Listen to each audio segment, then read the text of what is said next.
अस्सलाम वालेकुम। क्या हाल है? ठीक है टोल खैरियत दे जडे रखा खबर अदा। इस वक्त कोई 10 बजे हैं। गर्मी है एज़ यूजुअल, क्योंकि गर्मियों का मौसम है तो गर्मियों में तो गर्मी होगी। और क्या वो सावन भादो चल रहा है तो गर्मियाँ बारिश बस ये सारा कुछ तो है। तो बात मैंने आपसे करनी थी। एक ना मेरे सामने पोस्ट फेसबुक पे कई दफ़ा नज़र से गुजरी। मैंने कहा ये मैंने आपसे शेयर करनी है, अगर किसी से ना गुजरी हो, किसी के सामने से है। तो उसमें ये था कि एक जगह पे एक छोटी दौरानिये की फ़िल्म चलाई गई, जिसमें ना शुरू ही होता है तो एक छत का पंखा दिखाते हैं, जैसे कि ये मेरे भी ऊपर एक पंखा लगा हुआ है, मैं इसको अगर देखती जाऊँ 6-7 मिनट के लिए और ये घूम रहा है तो मैं तंग आ जाऊँगी, है ना। तो इसी तरह वो फिल्म इसी तरह शुरू होती है और लोग तंग होके उठ के जाना शुरू हो जाते हैं। तो क्या होता है कि फिर वो नीचे जाता है कैमरा नीचे, और नीचे दिखाते हैं कि एक बच्चा जिसकी रीढ़ की हड्डी टूटी हुई है और वो वहाँ लेटा हुआ है और उस पंखे को वो देख रहा है, क्योंकि वो और कुछ कर नहीं सकता। तो वो लेटा लेटा सिर्फ उस पंखे को देखता रहता है और सारा दिन ऐसे ही गुजर जाता है। तो कितनी टची और कितना पावरफुल मैसेज कि हमें दूसरों के शूज़ में रह के भी अपनी ज़िंदगी को देखना चाहिए। हम दूसरे को समझते नहीं हैं और हम कोई ना कोई बयान दाग देते हैं, हम कोई ना कोई बात दाग देते हैं जिससे उसका जो है ना वो दिल ख़राब हो जाता है। सही है ना, ऐसा होता है, हम लोग ऐसा ही करते हैं। तो दूसरों के शूज़ में रह के ये देखना बड़ा ज़रूरी है कि ये क्या सोच रहा है, इस वक्त क्या सोच रहा होगा, इसके दिल पे क्या गुज़र रही होगी। जैसे मैं आजकल अब्बू को बहुत ऑब्ज़र्व करती हूँ और मैं सोचती हूँ कि वो क्या सोच रहे होंगे। हर वक्त कुछ ना कुछ पढ़ते रहते हैं और इसी तरह वो भी कभी जाऊँ तो ऊपर ऐसे छत को देख रहे होते हैं।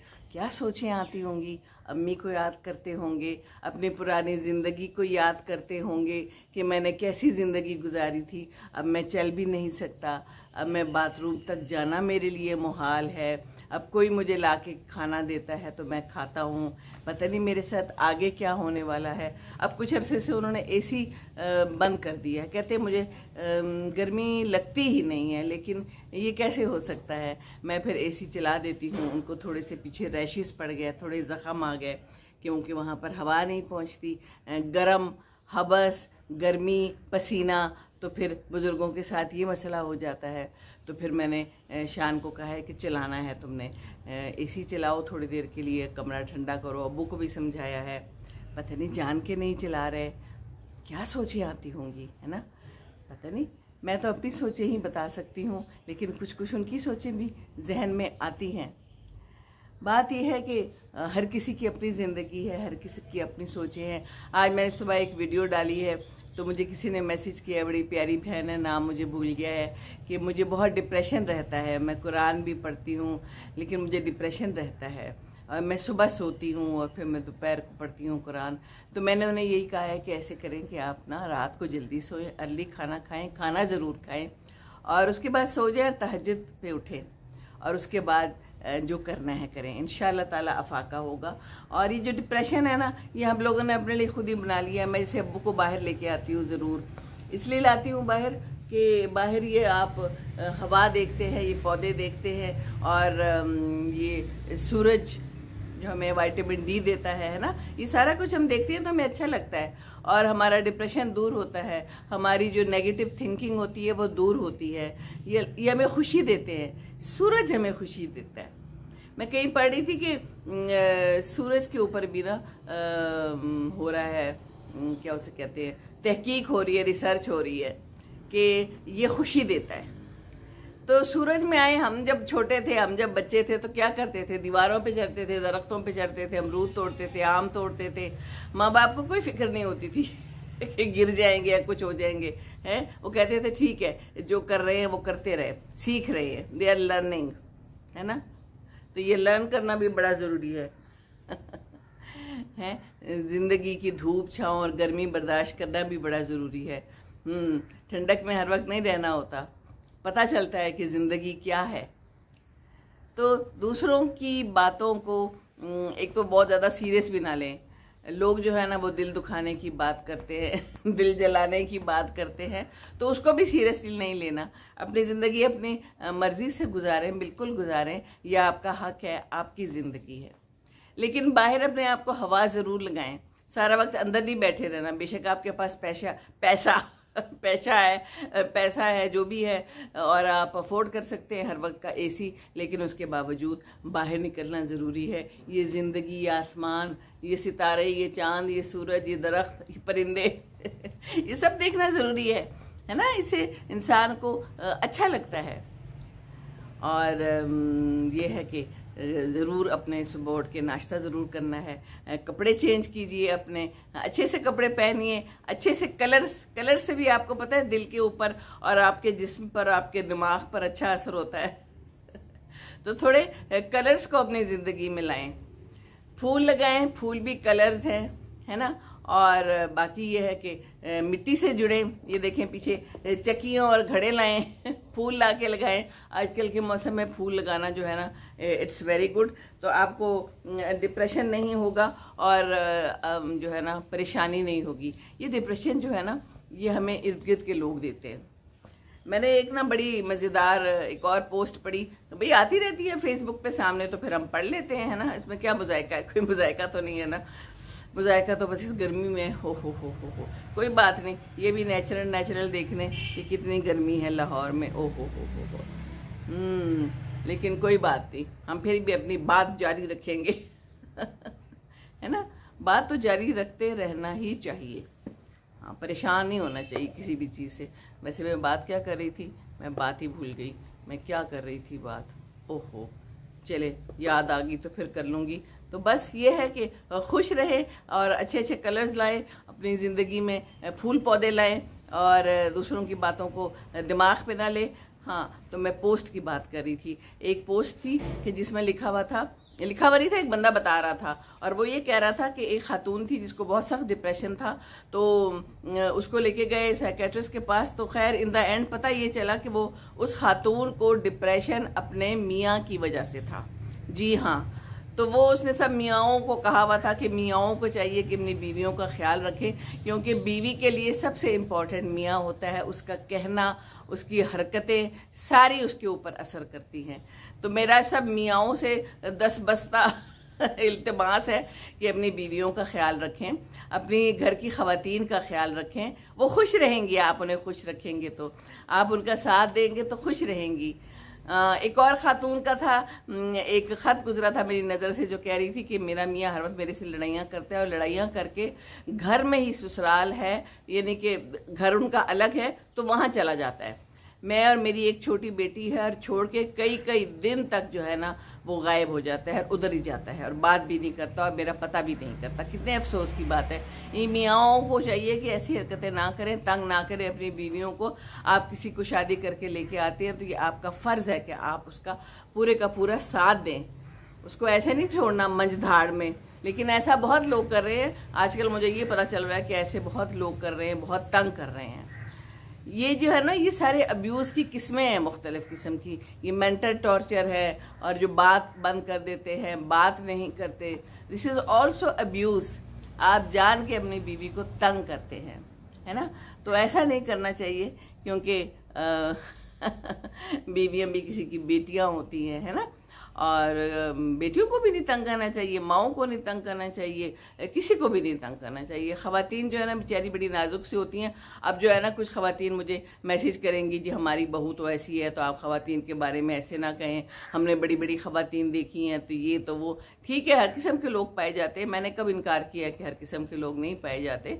लेकिन बहरहाल कोशिश करनी चाहिए, अपने बेटों को समझाना चाहिए, अपने बेटों को अक्ल देनी चाहिए, ठीक है ना और फैसले सही करने चाहिए और दुरुस्त करने चाहिए। कल अब्दुल्ला आया हुआ था, अभी चला गया है, उसकी कोई फ्लाइंग थी, कराची गया था, और कल वापस चला गया। तो मेरे पास आग जाता होता है, बैठता है कमरे में, बातचीत कर रहे थे हम। तो मैंने कहा अब्दुल्ला मुझे तो बताओ कि पायलट के लिए सबसे इम्पॉर्टेंट चीज़ क्या होती है। कहता है कि दुरुस्त फैसला और फौरी फैसला। तो मैंने कहा ये तो ज़िंदगी में भी चाहिए, दुरुस्त फैसला और फौरी फैसला। है ना। नहीं तो बस क्रैश हो जाता है, अल्लाह ना करे, अल्लाह माफ़ करे, जहाज़ ही नीचे चला जाएगा, जहाज़ ही तबाह बर्बाद हो जाएगा, सब कुछ ही तबाह बर्बाद हो जाएगा। तो ये फ़ैसले दुरुस्त करें और सही जगह पे करें, सही वक्त पे करें और सही फ़ैसले करें। तो इसके लिए ज़रा सोचना समझना ज़रूरी होता है। हमारे नीचे तो हमें पास टाइम फिर भी होता है, लेकिन ऊपर तो कोई टाइम नहीं होता। तो बस आज ये बात करनी थी, मैंने कहा बैठ के आपसे ऐसे ही गुफ्तगू करती हूँ। बाहर गर्मी है तो क्या है, कोई बात नहीं, अंदर से कई दफ़ा बंदे का दिल तंग पड़ जाता है, दिल करता है कि बाहर बैठे, है ना। यहाँ से जहाज़ भी गुज़रते हैं, यहाँ से परिंदे भी गुज़रते हैं, अभी भी कौवा काएं काएं कर रहा है और कुछ मेरी आवाज़ें बीच में शामिल हो गई हैं। तो ये बात है कि बाहर ज़रूर निकले, ठीक है, और यहाँ पर बैठकर बेशक नाश्ता करें। अगर आपके बाहर नहीं है तो कोई बात नहीं, कुछ थोड़े गमले लगा लें। कुछ लोगों ने मुझे बड़ी प्यारी अपने घर की तस्वीरें भेजी हैं, जो गमले हैं, गमलों पे भी तितलियाँ आई हुई हैं, है ना। तो कितनी अच्छी बात है। तो वॉक ज़रूर करनी है। सबसे इम्पोर्टेंट बात, ये जो आजकल हमारे यहाँ 10,000 किस्म के जो है ना शुरू हो गए हैं मसले मसाइल, बीमारियाँ हैं, blood pressure, sugar, fatty liver, पता नहीं क्या क्या कुछ आ गया है। एक ज़माने में तो पता ही नहीं था। अच्छा, वो कुछ लोग कहते हैं ना एक ज़माने में ये बीमारी नहीं थी, पता नहीं, बीमारियां तो शायद होंगी। हाँ, ये ज़रूर है कि उस वक्त ज़्यादा वॉक करते थे, ज़्यादा हिलते जुलते थे। अब हम लोग ज़्यादा हिलते जुलते ही नहीं है, तो सारी की सारी चर्बी जमा हो जाती है। जब चर्बी जमा हो जाती है तो फिर उसको उतारना मुश्किल होता है। तो चर्बी को जमा ना होने दें, और उसका तरीका यही है कि हिलते जुलते रहें, कोई ना कोई काम करते रहें घर में, और कुछ नहीं तो लॉन में खुरपा पकड़ के गोडी शुरू कर दें, बाहर वॉक कर लें, कोई कपड़ा पकड़ के दरवाजे साफ करना शुरू कर दें। ठीक है, नीचे टाकी नहीं मान सकते तो कोई बात नहीं। मैंने कितनी ख़वातीन देखी हैं जो अब नमाज नहीं पढ़ सकती, अब वो झुक नहीं सकती, रुकू नहीं कर सकती। तो उसकी क्या वजह है कि हमारे गोटे गिड्डे जो है ना वो फिर आदी नहीं होते, तो फिर वो बैठ जाते हैं। वो कहते हैं ना गोटे गिड्डे बैठ गए, जैसे गाड़ियों के बैठ जाते हैं, फिर काम नहीं करते। तो इनको तेल शेल दें, और तेल शेल देने का तरीका यही है कि आप हिलें जुलें, वॉक करें। वॉक बहुत ज़रूरी है, और लंबी वॉक करें, और ज़रूर करें, और रोज़ाना करें। एक दिन करके एक दिन छोड़ दिया, एक दिन खूब सारा खा लिया, ये जो ऊपर नीचे का काम होता है ना, इससे बड़ा काम ख़राब होता है। तो काम ठीक करना है ना, तो बिल्कुल एक तवाज़न में, एक स्पीड के साथ आराम से चलते रहें, जैसे जहाज़ चलता है, बड़े सुकून से जाता है, एक स्पीड से, जहाँ ज़रूरत होती है फिर ऊपर चला जाता है, फिर नीचे भी आ जाता है। स्पीड मेंटेन रखें, स्पीड मेंटेन रखना बहुत ज़रूरी है। जी हाँ, अपने आप को मुक्के शुक्के मारते रहे याद दहाने के लिए कि आज हमने वॉक करनी है, आज हमने नाश्ता टाइम पे करना है, आज हमने टाइम पे सोना है, आज हमने फ़ोन कम देखना है, आज हमने बस सिर्फ सीमी की वीडियोस देखनी है और कुछ नहीं देखना। और आप लोगों का बहुत बहुत शुक्रिया, आप लोग माशाल्लाह मुझे देखते हैं, इतने प्यारे कमेंट्स करते हैं, और हमारा जो है ना फेसबुक ग्रुप जो है उसमें माशाल्लाह 4.7 हो गए हैं लोग, और रोज़ बरोज़ बढ़ रहे हैं, और इतने प्यारे कमेंट्स देते हैं। अल्लाह ताला आप लोगों को खुश रखे, सलामत रखे। मैं हाजिर हूँ और मैं कोशिश करती हूँ कि मैं सबके जवाब दे सकूँ, और मैं देती भी हूँ। अगर किसी का कोई रह जाए तो फिर माजरत, लेकिन मैं फिर भी चेक कर करके लेट भी दे देती होती हूँ। तो बस इसी तरह देखते रहें, शेयर करते रहें, कभी कभी YouTube का चक्कर भी लगा दिया करें, वहाँ पर भी मैं मौजूद हूँ। ठीक है ना। और बस यही मेरी तो छोटी छोटी खुशियाँ हैं, हर एक की छोटी छोटी खुशियाँ होती हैं। बड़ी बड़ी खुशियाँ तो क्या होती हैं, ये छोटी छोटी खुशियों से ही ज़िंदगी गुजर जाती है। तो आप हमें खुश रखें, हम आपको खुश रखेंगे। वो कहते हैं ना, you scratch my back, I scratch your back. कुछ अजीब सी बात है वैसे है, लेकिन बहरहाल ये मुहावरे शुहावरे बनते रहते हैं, कोई ना कोई इनके पीछे भी हिस्ट्री होती है, जोग्राफिया होता है। जहाज़ आ गए, और आजकल कुछ छोटे छोटे जहाज़ आ रहे हैं बड़े। कल 2 हेलीकॉप्टर भी आए थे। पता नहीं क्या हो रहा है क्या नहीं हो रहा, हमें तो कुछ पता नहीं, हम तो खबरें ही नहीं सुनते जी। हमने तो सुकून कर लिया अपनी ज़िंदगी में, आराम से हम बस आपसे बात करते हैं, आपके कमेंट्स देखते हैं, और अल्लाह अल्लाह खैर सलाह। तो चलिए, खुश रहिए, खुशियाँ बांटिए, हवाएं बांटिए। गर्मी बहुत है, ओहो हो पसीने भी बहुत है। अस्सलाम वालेकुम वरहमतुल्लाहि वबरकातुहू।